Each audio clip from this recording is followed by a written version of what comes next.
Hello বন্ধুরা, এখন প্রত্যেকটা মোবাইলে এই রেসিপিটা ঘুরতেছে, তো আমিও ট্রাই করব এটা বানানোর জন্য। এখানে আমি 4 কাপের জন্য আমি এখানে হাফ কাপ চিনি দিয়েছি। এগুলো ব্লেন্ড করে নিব। আমি গ্লুকোজটাও একবারে এখানের সাথে দিয়ে দিচ্ছি।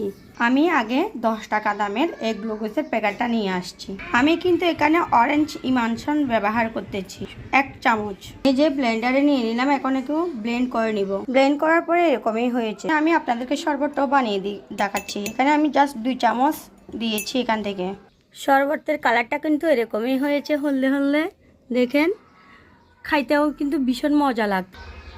কেমন হয়েছে আম্মু? কেমন হয়েছে? অনেক মজা। নুরায়াতের খাবার দেখে আপনারা নিশ্চয়ই বুঝতেছেন কতটুকু মজা হয়েছে। আসলে ভীষণ মজা, সত্যি ভাইরাল রেসিপি।